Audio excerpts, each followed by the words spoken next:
Hello friend, जय माता जी। आज हम बनाने वाले हैं अफ़गानिस्तानी सलवार। जो ये बनाने में बहुत ही आसान है और बहुत ही यूनिक और स्टाइलिश लगती है। तो ये बिगिनर के लिए बहुत ही इजी रहेगा, तो आप इसे ज़रूर ट्राई करें। आइए चलिए हम बनाते हैं अफ़गानिस्तानी सलवार। तो इसे बनाते हैं 2 मीटर कपड़े में। फ़ोल्ड किया हुआ कपड़ा हमारे साइड रखेंगे और ये हमने लंबाई है उससे 4 इंच कम लिया है, जिसे हमें पोंचा बनाना है।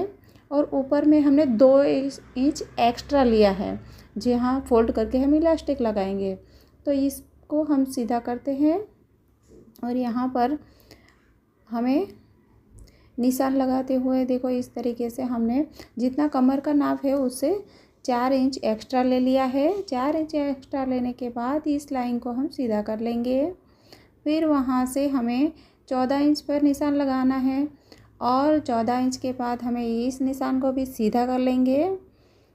और फिर हमें करना है क्या कि जितना हमारा वो है वहाँ पर हमें 2 इंच एक्स्ट्रा बढ़ा के लेना है।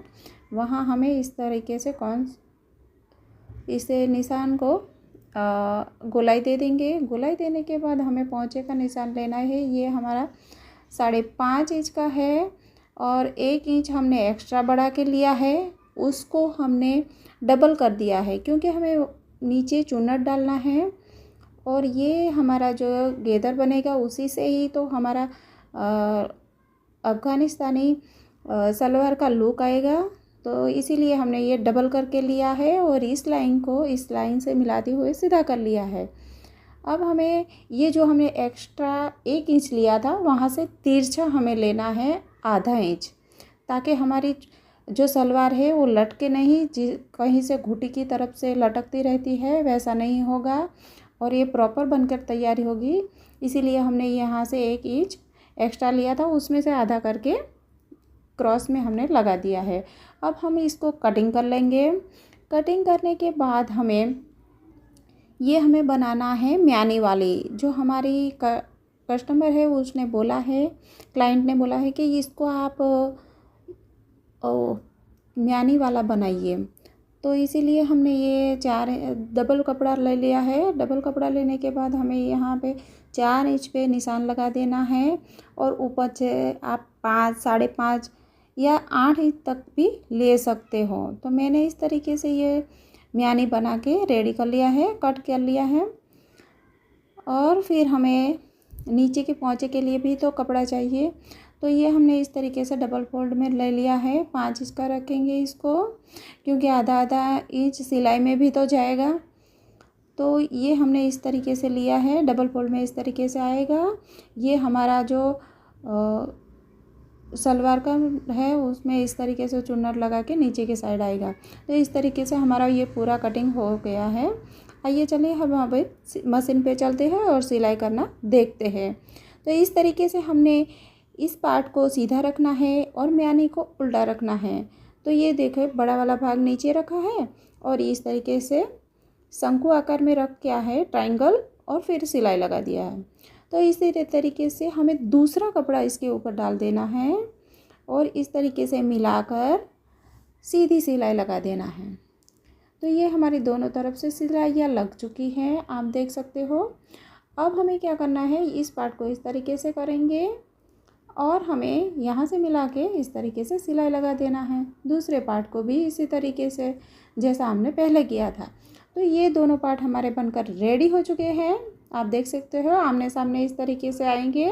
अभी हमें क्या करना है, इसको सीधा कर लेना है। सीधा करने के बाद हमें जो ये नीचे का पोंचे का भाग है उसको इस तरीके से गेदर लगा देने हैं और सिलाई लगा दिए। आप अगर बिगिनर है तो आप क्या कीजिएगा कि सेफ्टी पिन या फिर पिन से भी इसको सिक्योर करके सिलाई लगा सकते हो।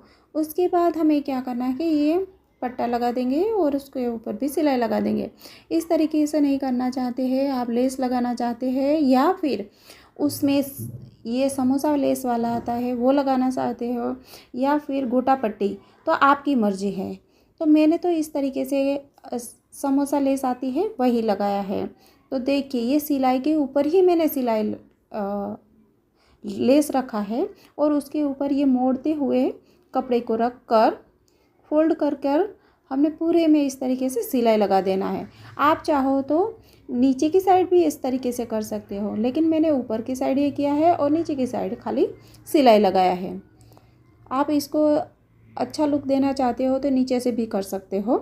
तो ये हमारा उल्टा करके जितना मार्जिन हमने लिया था एक्स्ट्रा, वहाँ पर इस तरीके से पूरे में सिलाई लगा देना है मिलाकर। तो ये हमारा कुछ इस तरीके से बनकर तैयार हुआ है। अब हमें ऊपर की साइड नेफे में नाड़ा डालने के लिए इस तरीके से मोड़ के एक फोल्ड कर दिया है और दूसरा भी फोल्ड करके हमने इस तरीके से देखो पूरा नेफा बना लिया है, जिसमें हमें इलास्टिक डालना होगा। तो मैंने 1.25 इंच के आसपास का वो लिया है बेल्ट, जिसका लंबाई कमर का लंबाई है उससे 4 इंच कम करके कट कर लिया है। अब हमें क्या करना है कि ये जो इलास्टिक है उसको रबर सेफ्टी पिन से इस तरीके से हम पूरे नेफे में डाल देंगे। तो नेफे में डालने के बाद हमें दोनों इलास्टिक को आमने सामने मिलाकर ऊपर सिलाई लगाकर पक्का कर देना है। पक्का करने के बाद अच्छे से हमें जहाँ खुला भाग है हमारा, ये देखो इस तरीके से ये पूरा आ गया है हमारा रबर। तो ये हमारा कुछ इस तरीके से लगेगा। तो आप देख सकते हो ये मेरा लग चुका है इलास्टिक, और इसके ऊपर भी हम सिलाई चला देंगे। ठीक है, फिर इस तरीके से खींच के हमें बराबर देखना है और सब इलास्टिक एक तरफ से देखो अच्छे से ये हो गया ना, इसी तरीके से करना है और आमने सामने हमें सिलाई लगाकर पक्का कर देना है, ताकि हमारा इलास्टिक इधर उधर ना रहे और ठीक से बैठ जाए। तो ये हमारा पूरा गेदर एक जैसा आया है। तो अब हमें क्या करना है कि ये जो इलास्टिक है जहाँ आमने सामने हमने लगाया है ना, वो एकदम प्रॉपर फिटिंग हो जाएगा। और जब हम बीच में सिलाई लगाएंगे तो ये हिलेगा नहीं और चारों ओर से मतलब पूरे राउंड में एक जैसा ही सिलाई आएगा। तो देखिए ये बहुत ही अच्छे और आसान ट्रिक है। आप इसको यूज़ करके अच्छे से अच्छा गेदर बनाकर बहुत ही आसानी से तैयार कर सकते हैं। देखिए इस तरीके से खींचते जाना है और सिलाई लगाते जाना है ना आसान ट्रिक। अगर ये ट्रिक आपको पसंद आती है तो पूरा हमारा प्लाज़ो बनकर तैयार हो गया है अफगानिस्तानी। तो आपको ये ट्रिक पसंद आती है तो लाइक शेयर और सब्सक्राइब करना ना भूलें। देखने के लिए धन्यवाद।